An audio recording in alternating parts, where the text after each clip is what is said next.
Thanks, Jared and Gary. Welcome to the Midweek Tackle, brought to you by KFC FLG. And what a grand final edition we have got for you. My name's Lauren Wood. I'm joined by my Herald Sun colleagues Scott Gullen and John Ralph. And John, there is, of course, a fight on this Saturday for a Premiership Cup between Geelong and Brisbane, no less. But there's a fight on for more Premiership Cups that has gone all the way to the top of the AFL. Tell us about this one. It's a cracker. Hello, Lauren. Hello, Scotty. So footy's history wars have erupted again. And, of course, it happens in a year in which Geelong might win another grand final. So a radical proposal from Colin Carter, the former Cats president, to add VFA flags to the official AFL Premiership tally is closer than ever to being considered by the AFL Commission. And so Carter believes those VFA premierships, the first 26 years of the football competition from 1870 to 1896, should be added to that premiership tally, which right now has Carlton and Essendon on 16 premierships. So the Heartland clubs broke away from the VFA and they formed their own competition in 1897.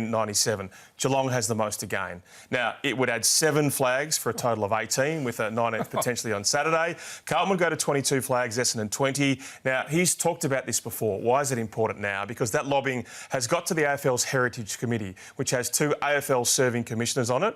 They're considering whether they can commission their own research, whether they dig even deeper into this to try and establish the facts of it, and then potentially that could get to an AFL Commission vote. He says to me today the proposal is not rewriting history. It's taking in the full scope of football history, AFL, VFL, VFA. He says they haven't said yes, they haven't said no. Geelong has actually paid to mint 7 premiership cups from those years, which they're displaying. They stole Sydney's idea. Of course, the old Bloods did that as well. It's really bold, but I think, Scotty, the issue is it's also quite Vic-centric. It is, and persistence pays off. I mean, Colin's been going on about this for a couple of decades. He wrote a book about it. He's very passionate, as we know. It's never got to the Heritage Committee. No, well, that is what, not shocked me, but that is a clear escalation of this. He's banged on the door so many times. And to get it that far, now you've got commissioners listening. The timing of it this week is interesting. There'll be rival clubs going, surely Geelong's got enough going on. They're going to probably win another one. But hats off to him. I mean, I don't think it doesn't impact me. I don't think I'm going to lose sleep if they add them on.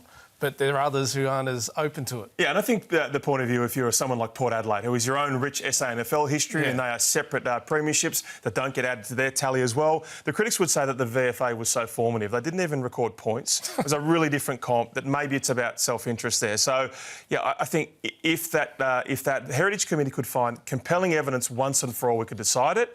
It's been discussed in 2016 and they've knocked it back. So it's a labour of love for Colin, and he's not going to die wondering. It is, that's exactly right. But it is incredibly real, as you say. Like, this is, and as you say, days out from a grand final, this is going to be the talk of every function room, and we know that there's a lot of them at the MCG. The Geelong faithful are going to be out in force, and as you say, this has been a hobby horse for him, but it could be a little bit of a dangerous gate to open, maybe a slippery slope for some other teams. Now, Scotty, there is, of course, that premiership decider. The Cup is up for grabs. Of course, the 2025 edition, despite all those historic ones. Now, the selection squeeze is well and truly on at Geelong. What are you hearing from down the highway? Well, we think Reece Stanley, as we know, had a hamstring, missed the prelim. The mail is he's trained well again. And with Stewart out, I think they're going to go with him. Blitzarves, who's done an amazing job in the ruck. I mean, he continues to do amazing jobs wherever. But it releases him, so that means he can play back, forward, whatever. So I think they're going to back in Reece, who, you know, a couple of years ago we thought was gone, and he's got another contract for next year, but Chris Scott's going to go back to his man. So I think that'll be the only change. Jed Bewes is a Charlie Cameron specialist. He got brought back in late in the year, but then went out again. So I don't think they're going to pull that rein. I mean, it helps that Charlie's not going the greatest at the moment. So I think they're just going to let that back 6 settle without Tom Stewart. But I think it's Reece makes a comeback. It's an extraordinary story. He was the ultimate Security whipping boy. He was the ultimate Geelong whipping boy. Well, he got dropped from a final, remember, famously. Yeah, that's correct. So 34 years of age, he's just signed that 1-year deal. It may well be that he's the first ruck next year if they bring in a Charlie Curnow rather than a Rowan Marshall. And, he just keeps on keeping on. 18 games this season, and Jed Bewes only 1 since round 12. So I think the trend is your friend if you're Reece Stanley. And 10 days ago was listed as up to 3 weeks on the injury report, which we know the Cats have played a bit of ducks and drakes with throughout the season. Now, you and I were down at Cardinia Park on Monday, John, and I noticed Joel Selwood out in the cafe kissing babies and signing autographs, and that was on Monday. Now, of course, the news confirmed today that Joel will present the cup should Geelong prevail on Saturday. It just seems so fitting, doesn't it? Selwood and Brown, they're two players with such aura and such extraordinary premiership deeds. Look, this has been such an emotional year for him, who, of course, lost both of his brothers to suicide. There's just so many ties with the Selwood family to Geelong. And on the surface, they've had such an amazing year on the field, but they've had to navigate some real difficulties. There's connective tissue. There are players when Troy was a recruiter at Geelong that he still has on this list, which potentially could win a premiership. So, yeah, there will not be a dry eye in the house either way, but especially if Joel gets up there and presents it to players he loves so well. It's a fitting tribute, and I think Joel would have thought long and hard with the club. Does he want to put himself in this situation? Subject himself to it. An emotional moment. And normally we wait, they get legends from the past, but you've got two of the greats that have only played in the last 20 years, so I think it's perfect. It is. And I know Gary Lyon on AFL 360 has put them both on watch for the present and get off. So he is well and truly watching how long they linger, which I love. One man who will be lingering in the midfield, of course, is Max Holmes. He missed out in 2022. It was that grand final heartbreak. I've got one coming a little bit later in the week, having spoken to him down at the Cattery. Geez, he's raw and he's honest. And he, at the time, he talks about how in 2022, you've got to say all of the right things. You've got to be the team man. But one incredible line in there that he almost hoped that they lost that grand final when he wasn't in there. So he really opens up on those dark moments. So that's coming later in the week for Code Sports. But you've been well and truly on dog watch this week as well, Scotty, of course, of the Snoop variety. We've kept a very close eye on this here on the Midweek Tackle. What is the latest? We're hearing 14 minutes for that set on Saturday. 14 minutes for the Snoop. He wanted his own stage built at Marvel so his dancers could practice and have a replica to the... And the AFL, the mail is they've been blown away by how into it is. He didn't know what the AFL Grand Final was. He's done his research. We saw him kicking the footy very impressively with the Dacos boys. And the AFL, they were surprised. They're like, oh, wow, we've got to get that footage out as quickly as possible. So I think the PR campaign is winning now. We had all the controversy. We understood why. He's going to be a big hit, and they're very, very happy with what the Snoop's up to. Yeah, well and truly. Our colleague Jess Robinson wrote a great piece on Code Sports today where she's spoken to people involved at the Mushroom Group and people around sort of landing Snoop, who I think, as you say, have been blown away that he's been so involved in all of the Zoom meetings, setting up this entire extravaganza, when I think there were sort of concerns early, weren't they, that it might be a little bit of a fly-in, fly-out from the Snoop. He will turn up at a gig. You'll be there at a club on Friday night. But I asked the AFL, and they go... He's 53. The Snoop still portrays that image, but he's not going to be going all night. He might turn up for a little dazzle. Yeah, he's got a 7-minute press conference with Andrew Dillon to negotiate.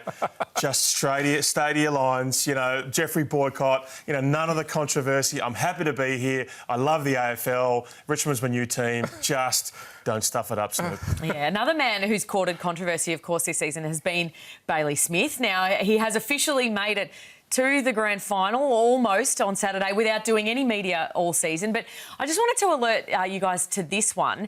Now, he posted, obviously a Snoop Dogg fan, this to his Instagram today, but it's a pretty rare insight into the inner sanctum of Bailey Smith. So the handwritten notes that are really sort of clearly driving his premiership push. I am disciplined, I am fearless, I am confident, I am free, I embrace pain, pressure and hardship. So we know he's done a lot of work on the mental side of his game, Scotty, but, he is all about privacy, as we've heard so much over the last few weeks, but it was a rare insight today. Oh, it's fascinating. And affirmations are a big thing with this generation, particularly this generation of athletes, and that's example A there. Every day he opens that, it's there, and he'll have stuff written on his wrist, and good on him. I mean, you mentioned he's got this far without an interview. John, I thought the AFL told us they were all available every week. The media policy is opaque. It's vague. It's a bit of a shambles. So 12 players up on Monday. I think some players up across the week. Lauren, it's fair to say he won't be appearing in front of the media at any stage apart from McCall and Jackie O, where he dropped a few crazy little things. Is that correct to say that we won't see him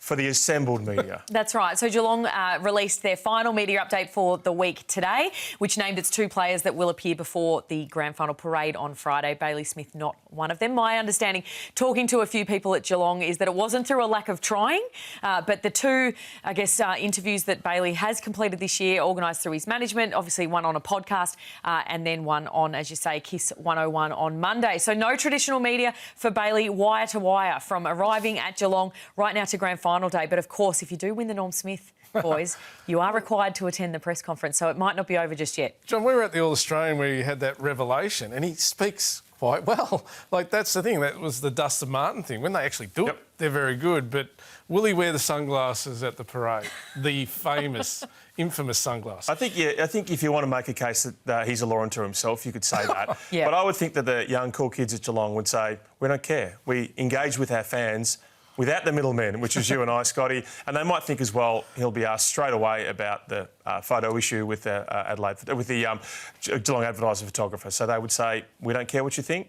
We move on without him. Yep, he has one goal in mind, and that, of course, is winning a premiership on the weekend. Now, Greg Swan has had plenty on his plate ahead of this final series. Now, he faced the media at the MCG this morning to talk about the game's pressing issues. Here's what he had to say. 3 or 4 years ago, out of every 5 centre bounces, there was 4 that they were jumping at each other. Now there's 4 they step across the line and wrestle. So we think that, you know, we need to readdress that. I heard someone, you asked before about, you know, last touch out of bounds. Most of these rules that we're looking at for 2 reasons. 1, to make it easier to umpire, and 2, to speed the game up. So we think if we can get that, you know, some of those changes that do that, then, you know, we hope we can improve the game. All the competitions in Australia throw the ball up now, so even the kids coming through, they don't bounce the ball. So there's pathways, you know, umpire safety, all those things are being considered, so we'll see where that lands. I know Tom Harley, he comes in as well. He's got strong views around the pre-finals bye should be somewhere else. But, yeah, we're looking at also possibility of, you know, tweaking the draw and having other games over those weekends. So we've got a few things to consider before we make a final call. So AFL head of footy, Greg Swan, he came in promising change. John, what did you make of that? So I think that the pre-finals bye will now morph into the wildcard weekend. They're absolutely on board with that. And I know people would say, well, you know, the teams that were 7 versus 10, 8 versus 9, the view from the AFL is that Sydney and the Western Bulldogs would have been absolutely able to try and make a really good fist of that wildcard weekend. So right now, I don't think they're interested at all in the pre-grand final bye. So Tom Harley's going to have to do some really strong arm twisting there. And so a lot of those big decisions about rules and insufficient intent, they will now go to the October Commission meeting. Now, Scott, you've reported tonight on codesports.com.au some pretty raw comments from Simon Goodwin, of course, the recently sacked Melbourne coach. Tell us about that one. Yeah, John and I were we're doing the rounds of the lunches, and it was good for some. The Vecchi lunch, and Simon Goodwin was there, and he spoke really well.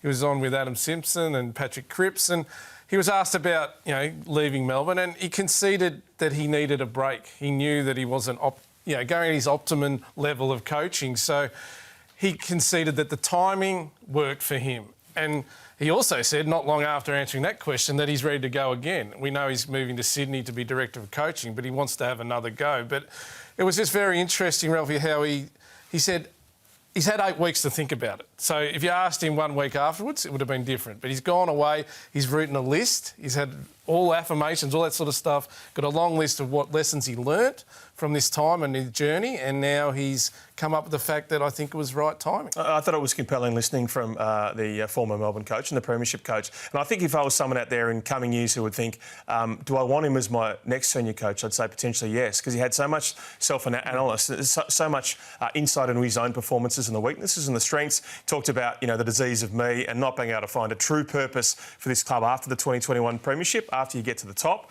How do you reset your sights? So I thought it was an exceptional performance from him in potentially the first time we've seen him since his sacking. Now, while we're on coaches, what's the way forward for, say, Matthew Nicks, John? So Adelaide Chairman John Olsen says they will consider a contract extension for Matthew, but not just yet. I think the straight sets loss certainly hurt him. So the three clubs that are looking for extensions over the summer are, of course, Richmond with Adam Muse, Craig McRae and also Nix. All of them have a contract for next year, but not past that. So Olsen says that it is an agenda item, but not quite yet. Told me that Nix is contracted through to the end of the year. The club has a lot of other things on the agenda before that. In the fullness of time, we'll get to it. And so I think the question here, speaking of course, Simon Goodwin and $1 million payout, is do you say to these blokes, we'll give you 2-year extensions, but we're only going to give you a $500,000, a 6-month payout? I think that's the challenge. Now, Craig McRae deserves whatever they give him. Of course, 4 years, a flag, 2 preliminary finals. But it's a little bit dicey there with Matty Nix. Again, if they'd won finals, if they got through to a prelim final, it's a challenge when you're paying $1 million and maybe $500,000 of football department soft tax. So, yeah, I think that they are awkward discussions, and one of them in the Premiership coach has leverage, but maybe not Nix and maybe not Uze. No, and I don't think they should. The clubs need to be in charge of this. They backed Nix in. There was a moment where they might have even let him go. So I think they've got every right to say, we'll just keep chipping away with this. It's not like other clubs are going... It happened once. Ross Lyon got stolen. But it doesn't happen, does it? Generally, as a rule, coaches don't get stolen from clubs. So I'd be sitting pretty and just supporting him like they are. I think the AFLW coaches would be looking on green with envy at the 6-month payout. I think they only end up with a matter of weeks over there, so a little bit of work to do on that front. Now, Essendon, John, you spoke to the new president, Andrew Welsh, yesterday. He's now had more than 24 hours in the job. It's real get the feet under the desk time now and get things cracking, isn't it? I think he was exceptional in his performance, and I think that the Essendon fans felt this is almost the best day in this club season, and that's not saying much because they haven't had a lot of hope. So renewed hope that maybe Zach Merrett will stay, and obviously him talking about unity and a great email that was sent out by Dean Solomon to, mass the troops. Come on, let's get behind this bloke as well. So I think he's got to probably bring back people like James Hird, not as a coach, but in a way where he can be really positive, a force of absolute good. He's got so much behind him. Maybe he feels that he's been pushed aside. I think there's a discussion on Adrian Dodoro, who I think, but again, anyone who leaves this club in recent years has felt used and abused. You get these people in. We haven't always got it right. As Brendan Gale said, at Richmond in his first couple of years. Whatever's happened before, we move on. Scotty, Zach Merrett, he was definitive the president. Under no circumstances will he be traded. Is it hard to backtrack in your first day, or is that just posturing and trade talk before you get your best deal? No, I think he went strong, and this is the start of his presidency. So I think Zach Merrett won't be going, and I think it's starting to change already, the narrative. Ridley staying. So I think Andrew Welsh wouldn't or shouldn't have been advised to go so strongly on Zach Merrett if it wasn't true. So I think he doesn't go anywhere. So if you tell a Porky to play on your first day of your premiership, first day, and then you let it down, there's not far to go. So maybe Merrett stays. That's exactly right. Interesting one to watch. Now, we'll be back with plenty more on the midweek tackle. Scott is straight off the plane from Tokyo with Gout at the World Athletics Championships, and he has got the inside word on the other big event for this Saturday. They're sprinting, and they're sprinting quickly. The AFL Grand Final halftime sprint. We'll have the inside word on that and plenty more on the midweek tackle. We'll see you shortly.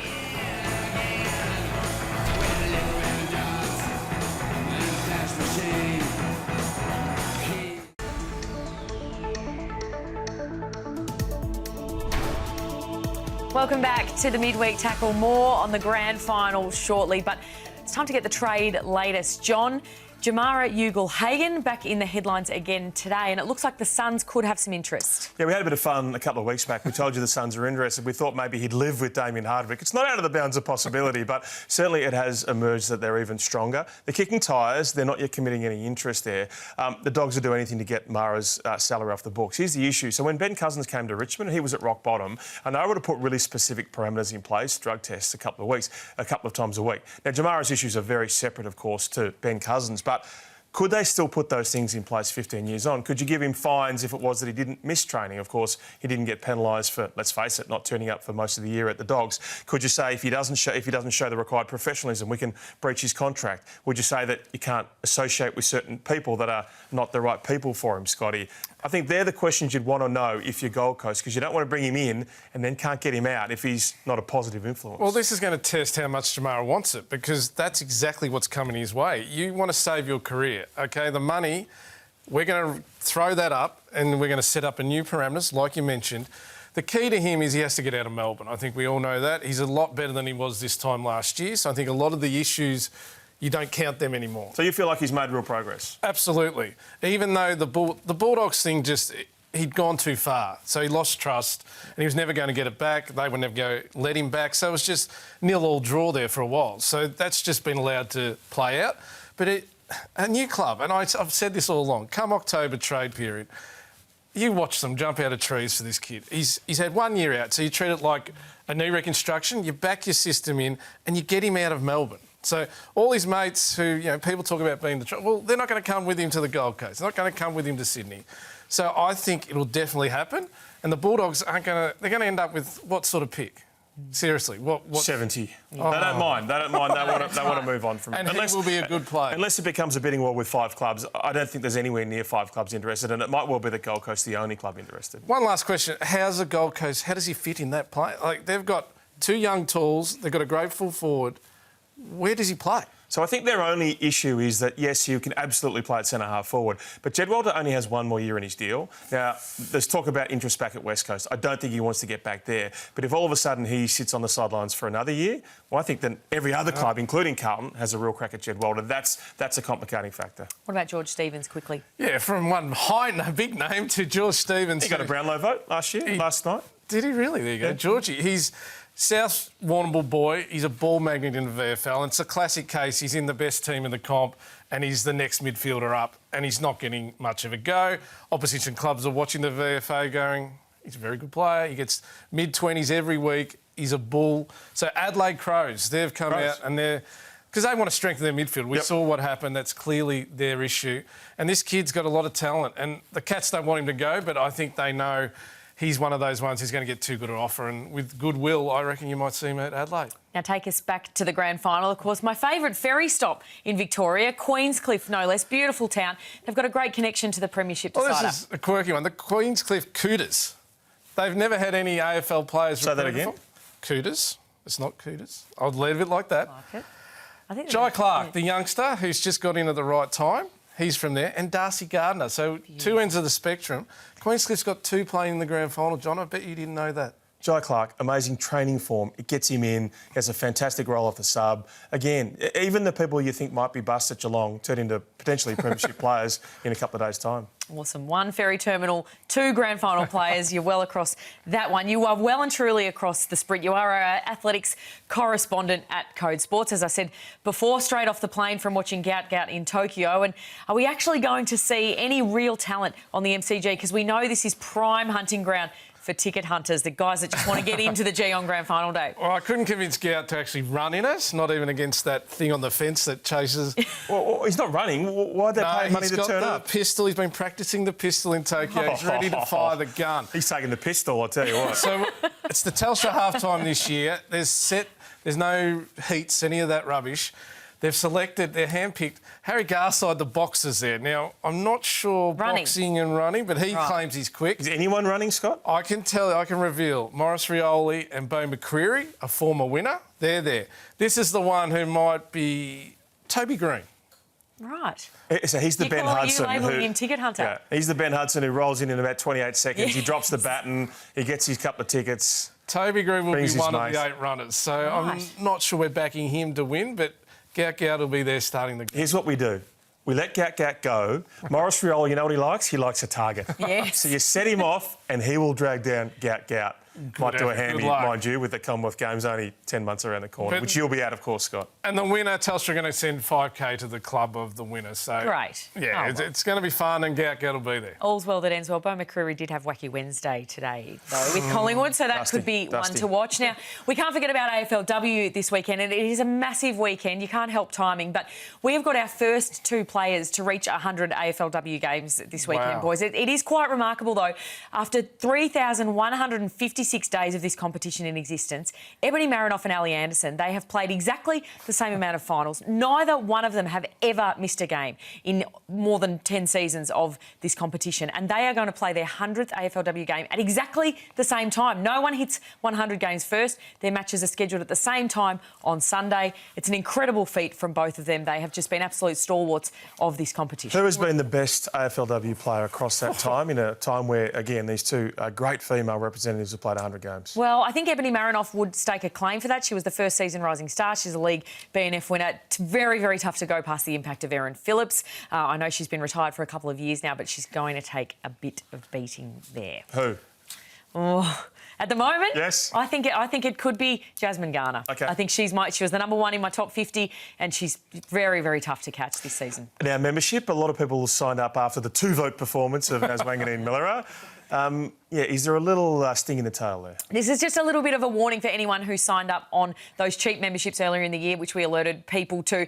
The invoices are rolling in for the automatic rollover. So it's a little bit of cheekiness from the clubs. If you signed up to a $20 membership at the Western Bulldogs or $7 at St Kilda, the invoice rollover is coming in $170 plus next season. So spoken to a few marketing experts, it just does pay with all things to read the fine print on that front, doesn't it? Fine print, John. It'll get you. Anyway, hey, that's it from us on the Midweek Tackle for the season. Fantastic panellists. We've had Scott Gullen, John Ralph, Glenn McFarlane, of course, Corbin Middlemas and Josh Barnes. They have been magnificent all year, as are all of the team here behind the scenes that get us to air and drive this show. Our directors, of course, JJ, Steve and Tad. Lauren and Libby upstairs, who get us looking fantastic as we do. And, of course, our producers, Anthony, Dan and the inimitable Monica Ireland, who is just an absolute force. As I say, they absolutely drive this show. It has been fantastic to be with you in your lounge rooms in 2025. We've loved the debate. We've loved all of the chat with you. So I hope you've enjoyed it as much as we have here on the Midweek Tackle. Of course, there is still the game to go. We love this game, and there is that premiership decider on Saturday. Who will emerge victorious remains to be seen, but we'll be across all of it at codesports.com.au. Enjoy every minute. See you next time.